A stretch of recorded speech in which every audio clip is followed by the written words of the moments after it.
Un pari désespéré lors d'une vente aux enchères infâme scella le destin d'une jeune femme enceinte et d'un fermier solitaire. Secrets, dangers et un amour improbable fleurirent dans la poussière des plaines arides. Ce qui se passa quand le marteau tomba changerait leur vie d'une manière que personne n'aurait pu prévoir.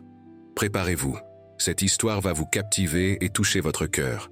Abonnez-vous à la chaîne, aimez cette vidéo et dites-nous d'où vous regardez. Qu'est-ce qui se passait dans l'âme d'un homme quand, entre la poussière et le désespoir, il voyait non pas un fardeau, mais une étincelle de vie à sauver?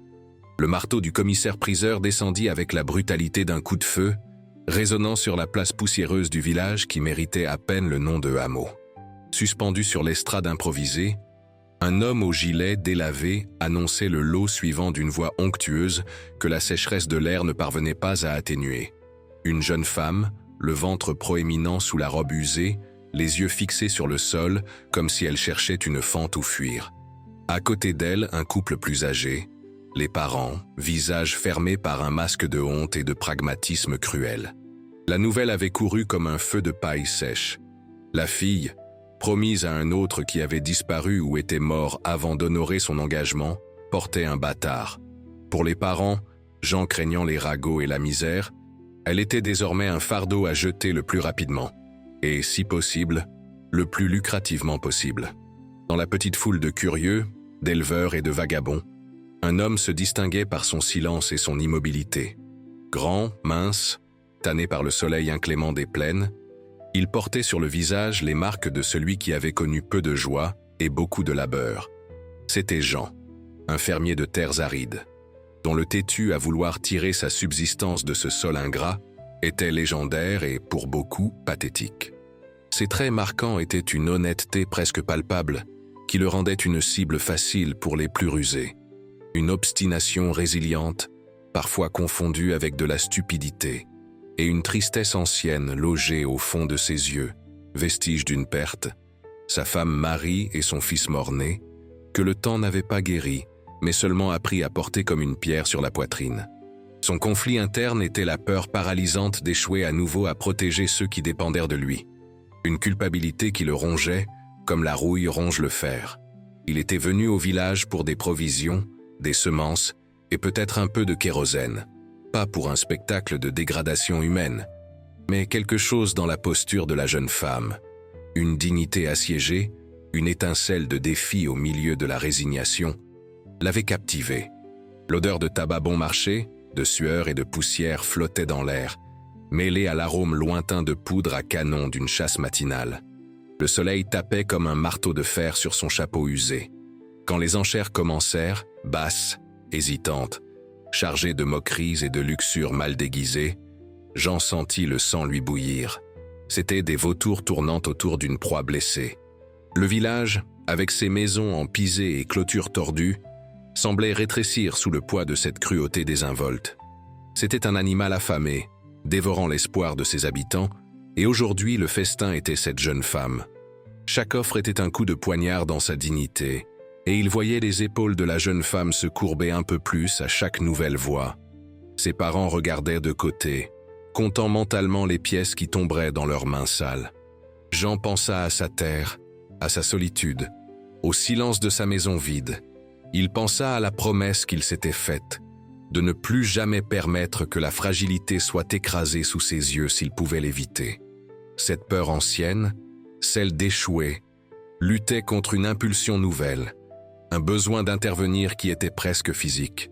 Les enchères montaient lentement, des pièces de cuivre changeant de mains imaginaires. Un gros contremaître, avec un sourire lascif, semblait sur le point de l'emporter. C'est alors que la voix de Jean, rauque par le désuétude et la poussière, coupa l'air. 50 réaux d'argent. Un silence choqué tomba sur la place. 50 réaux était une somme considérable, plus que la jeune femme, dans ces circonstances, ne vaudrait jamais pour ces hommes. Le commissaire-priseur, surpris, s'éclaircit la gorge.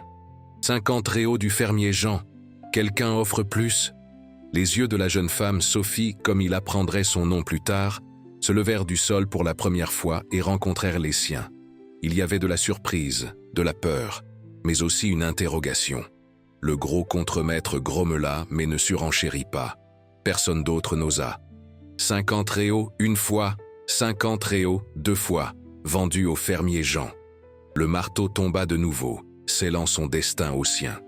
Jean sentit un poids dans l'estomac. Qu'avait-il fait? Les parents de la jeune femme s'approchèrent rapidement, les yeux brillants de cupidité. Jean paya, l'argent tintant avec un son obscène dans cette transaction. Il ne les regarda pas. Ses yeux étaient fixés sur la jeune femme qui maintenant le fixait avec un mélange indéchiffrable de crainte et peut-être, juste peut-être, un fil d'espoir. Il lui fit simplement un signe de tête. « Viens ». Le voyage de retour à sa ferme, la ferme du sentier solitaire, fut silencieux et tendu. Le chariot grinçait sous le poids des provisions et des 2 passagers inattendus, lui et Sophie. Le soleil de l'après-midi descendait à l'horizon, peignant le ciel d'oranges et de violets qui ne correspondaient ni à l'aridité de la terre ni à la tristesse dans leur cœur. Jean offrit à Sophie une gorgée d'eau de sa gourde et elle accepta avec un murmure presque inaudible de remerciement. Il tenta de ne pas la regarder mais sentait le poids de son regard, investigateur, effrayé. Il n'était pas un homme de beaucoup de mots et maintenant il semblait encore plus rare. Que dire à une femme que vous veniez d'acheter comme si elle était un animal? La culpabilité et l'incertitude le consumaient. Ils arrivèrent à la petite maison en pisée de Jean, au crépuscule. Elle était simple, presque nue, mais propre. Il n'y avait qu'une chambre et une cuisine. La réalité de la situation le frappa de plein fouet. Il lui indiqua un lit de camp dans un coin de la pièce principale. « Tu peux rester là, c'est le mieux que j'ai. » Elle se contenta d'acquiescer, les yeux parcourant l'environnement avec une expression épuisée. Il prépara un repas frugal, haricots cuits avec un morceau de viande séchée et de la farine. Ils mangèrent en silence. Le seul son était le crépitement du feu dans la petite cheminée et le vent qui sifflait dehors, une plainte constante dans ses plaines. Après avoir mangé, Sophie se recroquevilla sur le lit de camp, tournant le visage vers le mur. Jean s'assit à la porte, regardant l'obscurité, le cœur lourd. Il l'avait sauvée de la vente aux enchères, mais de quoi d'autre? Et à quel prix pour tous les deux? La première nuit fut un tourment de pensée pour Jean. Sa présence dans la maison était un rappel constant de son impulsivité, mais aussi de la fragilité de la vie dont il était maintenant, d'une certaine manière, responsable. Il se souvenait de sa défunte femme, Marie, de la joie qui avait précédé la tragédie. La peur de revivre cette douleur était une ombre constante. Sophie, de son côté, dormit à peine. Chaque grincement de la maison, chaque son de la nuit, la faisait sursauter. Qui était cet homme? Que voudrait-il d'elle? Malgré la gentillesse initiale, la peur était toujours sa plus proche compagne. La matinée suivante apporta avec elle une routine inconfortable. Jean sortit tôt pour s'occuper de son petit champ de maïs et de haricots, s'obstinant à arracher la vie de ce sol pierreux. Sophie resta dans la maison, hésitante. Quand il revint pour le déjeuner, il trouva la vaisselle lavée et un timide arrangement de fleurs sauvages dans un verre fêlé sur la table grossière. Ce fut le premier signe, le premier minuscule pont sur l'abîme de méfiance qui les séparait. Il ne commenta pas, remercia simplement d'un signe de tête, mais quelque chose dans ce geste simple toucha une corde sensible dans sa poitrine endurcie. Les jours se transformèrent en semaines. La communication entre eux était minimale, faite de gestes et de monosyllabes. Jean travaillait du matin au soir, et Sophie s'occupait de la maison, cuisinait, raccommodait ses quelques vêtements. Son ventre grossissait, ralentissant ses mouvements. Mais elle ne se plaignait pas. Il l'observait de loin, notant la tristesse dans ses yeux, mais aussi une force tranquille qu'il avait appris à admirer. Il commença à laisser de petites portions de fruits secs ou un morceau de fromage qu'il obtenait lors de rares échanges dans le village le plus proche, sans rien dire, juste pour qu'elle les trouve. C'étaient des miettes de soin, lancées avec la prudence de celui qui craint d'être mal interprété. Le passé de Sophie était une ombre qui s'allongeait avec le soleil de l'après-midi, menaçant de couvrir le petit germe de confiance qui naissait entre eux. Et Jean sentait cette ombre planer, même sans en connaître les détails. Il savait que le village n'oublierait pas, et il savait que leur tranquillité était fragile comme du verre. Un après-midi, alors qu'elle raccommodait l'une des chemises de travail de Jean, déjà usée par l'usage constant et le soleil impitoyable, Sophie trouva une déchirure plus grande près de l'épaule. Elle passa des heures à la réparer avec du fil et une aiguille, utilisant un morceau de tissu d'une de ses propres vieilles robes, de couleur similaire. Quand Jean revint, fatigué et couvert de poussière, il trouva la chemise pliée sur son lit de camp, le raccommodage presque invisible, un travail de patience et de soin. Il prit la chemise, sentant la douceur du raccommodage sous ses doigts calleux. C'était un petit geste, mais qui en disait long. Cette nuit-là, pour la première fois, il engagea la conversation au-delà du nécessaire. Il demanda d'où elle venait, une question simple, mais qui ouvrit une petite brèche dans son mur de silence. Elle parla peu, d'une voix basse, de champs plus verts et d'une rivière qu'elle n'avait pas vue depuis longtemps. Il écouta sans l'interrompre, sentant le poids de la nostalgie dans ses mots. Ce fut le deuxième moment, un fil de compréhension tissé dans la rude tapisserie de leur vie. La tension commença à s'installer non seulement à l'intérieur de la petite maison, mais aussi autour d'elle. Un jour, en revenant de son champ le plus éloigné, Jean trouva des empreintes étranges près du petit ruisseau qui alimentait la ferme.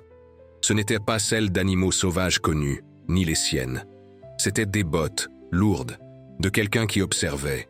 Il ne dit rien à Sophie pour ne pas l'inquiéter, mais ses sens devinrent plus vifs, le vieux fusil de chasse toujours à portée de main. La peur que le passé de Sophie, ou la cruauté du monde qu'il avait tenté de laisser derrière lui, viendrait frapper à sa porte, devint une présence constante. Il commença à patrouiller la propriété au crépuscule, les yeux balayant l'obscurité, le cœur serré. Une nuit, assis dehors, observant les étoiles qui semblaient incroyablement proches dans le ciel limpide des plaines arides, le silence fut brisé par Sophie. « Pourquoi avez-vous fait cela ?» demanda-t-elle, la voix à peine au-dessus d'un murmure. « Pourquoi m'avez-vous acheté ?» Jean mit du temps à répondre, choisissant ses mots avec soin. « J'ai vu quelque chose en toi. Personne ne mérite d'être traité ainsi. » Il hésita, puis continua, la voix nouée par le souvenir. « J'ai perdu ma famille, il y a longtemps. Ma femme, Marie, et notre fils, qui n'a pas respiré. Je n'ai pas pu les protéger. Peut-être que je ne voulais juste pas voir une autre vie être écrasée. » La confession plana dans l'air, crue et douloureuse. Sophie se tourna vers lui, les yeux humides à la lumière de la lune. « Je suis désolée, » dit-elle, et la sincérité dans sa voix était palpable. Elle raconta alors un peu de sa propre histoire, du jeune homme à qui elle avait été promise, un garçon nommé Thomas, qui était parti chercher fortune et n'avait jamais donné de nouvelles. Elle parla de la honte de ses parents, de la peur de l'avenir, de la solitude. Cette nuit-là, sous le manteau étoilé, ils partagèrent leur douleur, et le lien entre eux se renforça, devenant une corde. C'était le troisième moment crucial, un échange de confidences qui les rapprochait d'une manière qu'aucun d'eux n'attendait. Il vit la force derrière son apparente fragilité, et elle vit la bonté derrière la façade rude de cet homme solitaire. La vie à la ferme du sentier solitaire continua, mais quelque chose avait changé. Il y avait moins de silence gêné et plus de conversations hésitantes. Il y avait de petits sourires échangés, une compréhension tacite qui grandissait chaque jour. Jean commença à parler de ses rêves pour la terre, des oliviers qu'il voulait planter, de l'espoir de voir un jour le ruisseau couler avec plus de force. Sophie écoutait et parfois offrait une suggestion, une idée. Elle commença à s'occuper du petit jardin d'herbes qu'il touchait à peine, et bientôt l'arôme de basilic et de romarin se mêla à l'odeur de terre et de fumée de bois. Mais l'ombre du danger ne s'était pas dissipée. Un jour, un voisin lointain, un vieil homme nommé Samuel, qui s'aventurait rarement jusqu'à la ferme de Jean, apparut avec des nouvelles inquiétantes. « J'ai entendu dire au village, » commença-t-il, la voix basse et prudente, qu'un homme cherche une jeune femme enceinte. Un homme grand avec une cicatrice sur le visage. On dit que c'est le frère de Thomas, le fiancé disparu de la jeune femme que vous avez accueillie. Le sang de Jean se glaça. David, le frère de Thomas, était connu pour sa cruauté et son tempérament violent. S'il cherchait Sophie, ce ne serait pas pour de bonnes raisons. La nouvelle tomba comme une pierre dans le petit monde qu'il construisait. La peur revint avec force, mais maintenant, elle était différente. Ce n'était pas seulement la peur de Jean pour Sophie, ou la peur de Sophie de l'inconnu. C'était la peur de perdre ce que, presque sans s'en rendre compte, ils avaient commencé à construire ensemble. Jean remercia Samuel, le visage masqué par l'inquiétude. Cette nuit-là, il ne put dormir. L'image de l'homme à la cicatrice hantait ses pensées. Il devait protéger Sophie et l'enfant qu'elle portait. L'enfant qui, d'une certaine manière, était déjà devenu partie de ses préoccupations et de ses espoirs. La tension était palpable, un fil tendu sur le point de rompre. L'approche du danger planait sur la ferme du sentier solitaire comme un nuage d'orage. Jean renforça les serrures de la porte et de la fenêtre et gardait la espingarda toujours chargée et à portée de main. Il ordonna à Sophie de se cacher dans la petite cave à légumes, au cas où elle entendrait quelque chose d'étrange et qu'il ne serait pas là. Ses yeux, auparavant seulement tristes, portaient maintenant une nouvelle couche d'anxiété, mais aussi une détermination qui reflétait la sienne. Le travail à la ferme continuait, mais il était fait avec une oreille attentive à tout son inhabituel, à tout signe d'approche. Le vent, auparavant un compagnon constant, semblait maintenant murmurer des avertissements. Un matin, alors que Jean vérifiait les pièges pour petits animaux qu'il avait installés à la limite de la propriété, il trouva un signe clair, un collet de sa propre fabrication, désarmé et jeté de côté avec mépris. Et à côté, une unique plume noire, comme une sinistre carte de visite. Il n'y avait aucun doute. Quelqu'un avait été là, très près. Il rentra à la maison le cœur battant la chamade, l'urgence gravée sur chaque ligne de son visage. Ce jour-là, la grossesse de Sophie sembla peser davantage sur elle. Elle se déplaçait avec difficulté, et une pâleur inquiétante s'empara de son visage. Jean, malgré la menace extérieure, sentit une vague de panique différente. Et si quelque chose lui arrivait, au bébé, avant même que David ne les trouve? Il l'aida à s'asseoir, lui offrit de l'eau fraîche et tenta de cacher sa propre appréhension. « Tu as besoin de te reposer, » dit-il, la voix plus douce qu'il ne l'aurait voulu. Elle lui tint la main un instant, un contact fragile, mais chargé d'une confiance qui le toucha profondément. « Je vais bien, Jean. Juste un peu fatigué. » Mais ses yeux disaient le contraire. Cet après-midi-là, alors qu'une pluie fine commençait à tomber, transformant la poussière en boue et apportant une odeur humide et terreuse qui serait normalement la bienvenue, Sophie commença à ressentir des douleurs plus fortes. Ce n'étaient pas les douleurs de l'accouchement. C'était encore tôt, mais quelque chose n'allait pas. Elle devint fébrile, les lèvres sèches, et Jean sentit le désespoir s'emparer de lui. Il n'y avait pas de médecin à proximité. Le village le plus proche était à une demi-journée de voyage, et avec la menace de David, sortir était un risque immense. Il prit soin d'elle du mieux qu'il put, appliquant des compresses froides, offrant des tisanes qu'il se souvenait que sa grand-mère utilisait. La voir si vulnérable, si dépendante de lui, brisa les dernières barrières de sa réserve émotionnelle. Il lui tint la main, murmurant des mots de réconfort dont il savait à peine d'où ils venaient. Elle, au milieu de la fièvre et de la douleur, s'accrocha à lui comme à une bouée de sauvetage. Dans ce moment de fragilité partagée, où la peur de la maladie se mêlait à la peur de l'ennemi dehors, ils se connectèrent à un niveau encore plus profond. Il était son protecteur, elle était sa responsabilité, mais aussi quelque chose de plus, quelque chose qu'il n'osait pas encore nommer. C'était le 4e moment, la vulnérabilité mutuelle forgeant un lien d'acier. La fièvre céda lentement à l'aube, laissant Sophie épuisée, mais lucide. La pluie avait cessé, et un silence lourd planait sur la ferme. Un silence qui semblait être le prélude à quelque chose de terrible. Jean, épuisé par la nuit de veille, sentit les poils de sa nuque se hérisser. Il regarda par la fente de la fenêtre et vit. 3 silhouettes à cheval émergeaient de la brume matinale, se déplaçant lentement vers la maison. L'un d'eux, grand et monté sur un cheval noir, avait une cicatrice visible qui coupait le sourcil gauche. David. Le moment qu'il craignait tant était arrivé. La violence explosa comme un orage d'été, soudaine et dévastatrice, balayant la fragile paix qu'ils avaient construite. « Ils sont là », dit Jean, la voix basse et sombre. Il aida Sophie à se lever, son visage pâle, mais les yeux fermes. « Va à la cave, Ne sors pas, peu importe ce que tu entends. » Elle hésita, le regardant avec une angoisse qui reflétait la sienne. « Jean, vas-y, » ordonna-t-il, plus brusque qu'il ne le voulait, la peur rendant sa voix dure. Elle acquiesça et, avec difficulté, se dirigea vers la trappe cachée sous un tapis de paille. Jean prit le fusil de chasse, vérifia la charge. Son cœur battait comme un tambour de guerre. Il n'était pas un combattant, c'était un agriculteur.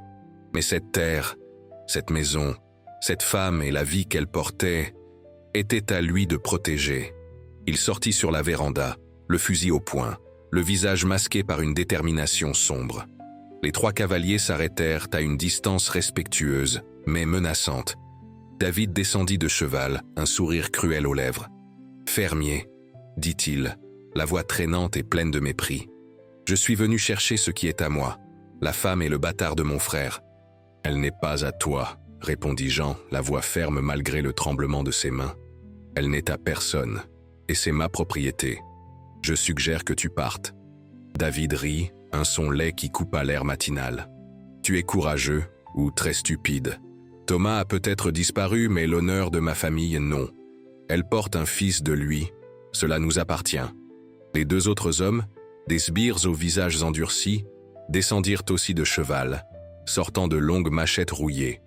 L'odeur du danger était âcre dans l'air, mêlée à celle de la terre mouillée. « Elle reste, » dit Jean, armant le fusil. « Si vous voulez essayer de la prendre, vous devrez passer par moi. » La provocation était lancée. David fit un signe, et les 2 sbires avancèrent. Jean savait qu'il n'avait qu'une balle dans le fusil avant de devoir recharger. Un processus lent. Il visa le plus proche, celui qui venait par la droite, et tira. L'homme cria et tomba, se tenant la jambe blessée. L'autre hésita un instant, juste assez pour que Jean lâche le fusil vide et sorte la vieille machette de brousse qu'il portait toujours à la ceinture. David resta où il était, observant avec un intérêt sadique. Le second sbire attaqua avec fureur, la machette sifflant dans l'air. Jean, bien qu'il ne fût pas un guerrier entraîné, connaissait le poids et l'équilibre de son outil. Il para le premier coup, le métal s'entrechoquant avec un grincement aigu. La lutte était désespérée. Jean luttait avec la fureur d'un animal acculé protégeant sa progéniture. Il sentit une douleur aiguë au bras lorsque la lame du sbire l'effleura, mais l'adrénaline l'empêchait de sentir l'étendue de la blessure. Il recula, trébuchant, et le sbire avança pour le coup final. C'est alors que la porte de la cave s'ouvrit avec fracas. Sophie surgit, le visage pâle, mais les yeux en feu. Dans ses mains, elle tenait une lourde casserole en fer. Avec un cri qui mêlait peur et fureur, elle courut vers le sbire qui menaçait Jean, et le frappa de toutes ses forces à l'arrière de la tête. L'homme s'effondra comme un sac de pierre, inconscient. Jean regarda Sophie, stupéfait et plein d'une admiration écrasante. Elle tremblait, la casserole toujours levée, mais ne recula pas. David, qui avait observé tout cela avec une surprise qui se transforma rapidement en colère, sortit un pistolet de sa ceinture. « Salope audacieuse !» grogna-t-il, pointant l'arme vers Sophie. Jean agit par pur instinct. Ignorant la douleur au bras, il se jeta sur David, le renversant dans la boue. Le pistolet déchargea, le tir manquant de peu la tête de Jean et se perdant dans l'immensité du ciel. Les 2 roulèrent dans la boue, échangeant des coups de poing. David était plus fort, plus expérimenté dans la brutalité, mais Jean luttait avec la fureur d'un animal acculé protégeant sa progéniture. Il sentit les jointures des doigts de David sur son visage, le goût du sang dans sa bouche. La vision de Sophie, pâle et effrayée, mais toujours debout, lui donna une force renouvelée. Il réussit à immobiliser le bras de David qui tenait le pistolet, le tordant jusqu'à entendre un craquement et un cri de douleur du bandit. L'arme tomba dans la boue. Jean asséna un coup de poing sur le visage de David, puis un autre. Quand David sembla étourdi, Jean l'attrapa par les collets et le traîna, haletant, loin de la maison. Le sbire blessé à la jambe tentait de se relever, mais la douleur était trop forte. L'autre restait inconscient. Jean ligota David avec une corde qu'il utilisait pour attacher la charge sur le chariot, puis fit de même avec le sbire blessé, utilisant des lanières de cuir. Le danger immédiat était passé, mais l'air était encore chargé de la tension de la bataille. Jean s'adossa à la paroi de la maison, épuisé. le bras saignant, le corps endolori. Sophie courut vers lui, les yeux pleins de larmes et de soulagement. « Jean, vous êtes blessé !» Elle déchira un morceau de sa robe et commença à nettoyer la blessure sur son bras, les mains tremblantes, mais fermes. Son toucher était doux et il sentit une vague de chaleur parcourir son corps, malgré la douleur. Il l'avait protégée, et elle, à sa manière, l'avait aussi protégée. À ce moment, avec l'odeur de poudre à canon, de sang et de terre mouillée autour, le lien entre eux devint incassable. Ce fut le 5e moment. Le sacrifice et le courage mutuel scellant un pacte silencieux, plus fort que toute parole ou promesse. Il la regarda pour la force inattendue qu'elle avait démontrée, pour la préoccupation sincère dans ses yeux. « Nous y sommes arrivés, Sophie, » dit-il, la voix rauque. « Nous y sommes arrivés. » La poussière de la bataille, ou plutôt la boue, commença à se déposer. Jean, avec l'aide hésitante de Sophie, réussit à mettre les 2 sbires conscients, bien qu'un blessé, sur leurs chevaux. David, ligoté et furieux, fut hissé sur son propre animal. Jean pointa le fusil rechargé en direction du village. « Partez !» ordonna-t-il, la voix sans inflexion. « Et si vous revenez, ou si j'apprends que vous avez causé des problèmes à quelqu'un à cause de moi, je vous chasserai un par un. Compris ?» David cracha par terre, mais la peur dans ses yeux était visible. Il ne dit rien. Les sbires se contentèrent d'acquiescer, désireux de partir. Jean les observa s'éloigner, silhouette de plus en plus petite dans la vastitude de la plaine, jusqu'à ce qu'ils disparaissent à l'horizon. Ce n'est qu'alors qu'il permit à la fatigue de l'atteindre complètement. Il rentra à l'intérieur, où Sophie avait déjà chauffé de l'eau et préparé des linges propres. Elle soigna ses blessures avec une délicatesse qui le surprit. La coupure au bras était laide, mais ne semblait pas avoir atteint d'os important. Pendant qu'elle nettoyait et bandait la blessure, ses doigts effleurèrent sa peau, et un autre type de chaleur, une chaleur qui ne venait ni de la fièvre ni de la lutte, commença à se répandre en lui. « Tu as été courageuse, » dit-il, brisant le silence. « Plus courageuse que je n'aurais jamais imaginé. » Sophie leva les yeux, un léger rougissement colorant ses joues pâles. « Je ne pouvais pas le laisser vous blesser davantage. » Les mots étaient simples, mais chargés d'un sens profond. Le « nous » qu'il avait dit auparavant résonnait maintenant dans son geste, dans sa préoccupation. La maison, autrefois un refuge fragile, semblait maintenant une forteresse, défendue par 2 âmes qui avaient trouvé force l'une dans l'autre. Dans les jours qui suivirent, une nouvelle normalité s'installa. La menace de David avait été repoussée, mais le souvenir de la violence planait, leur rappelant la fragilité de la paix. Jean se remettait lentement de la blessure au bras, et Sophie, malgré la frayeur, semblait plus sereine. L'expérience traumatisante, loin de les éloigner, avait solidifié la confiance mutuelle. Ils parlèrent davantage, partagèrent de petites tâches, et le silence entre eux n'était plus celui de la gêne, mais d'un confort tranquille. Quelques semaines plus tard, par une nuit où la pleine lune baignait la ferme du sentier solitaire d'une lumière argentée, Sophie réveilla Jean par un faible gémissement. Les douleurs avaient commencé. Cette fois, c'étaient les douleurs de l'accouchement. La panique initiale que Jean ressentit fut rapidement remplacée par un calme déterminé. Il se souvenait de la mort de Marie, du sentiment d'impuissance. Cette fois, ce ne serait pas ainsi. Il n'était pas seul, et Sophie non plus. Il l'aida, suivant les instructions hésitantes qu'elle donnait entre les contractions, se souvenant de choses qu'il avait entendues de femmes plus âgées dans son enfance. La nuit fut longue et ardue. Jean tint la main de Sophie, essuya la sueur de son front, murmura des mots d'encouragement. Il vit sa force, la résilience de la vie luttant pour venir au monde.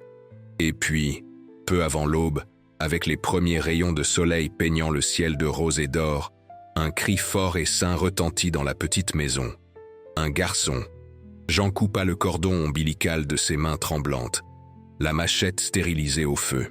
Il nettoya le bébé et l'enveloppa dans un linge doux, le remettant à Sophie. Ses yeux, épuisés mais brillants de bonheur, rencontrèrent les siens. À ce moment, voyant Sophie tenant le fils dans ses bras, un fils qu'il avait aidé à mettre au monde, un fils qu'il avait défendu de sa propre vie, Jean sentit la tristesse ancienne dans sa poitrine, commençait enfin à céder. Ce n'était pas de l'oubli, mais une acceptation, une nouvelle couche de sens sur la vieille douleur. « Il est beau, Sophie, » dit Jean, la voix nouée. « Quel sera son nom ?» Sophie regarda le bébé, puis Jean, un sourire tendre aux lèvres. « J'ai pensé à Daniel. Cela signifie « Dieu est mon juge ». Mais aussi, j'ai pensé que peut-être vous voudriez choisir un deuxième prénom.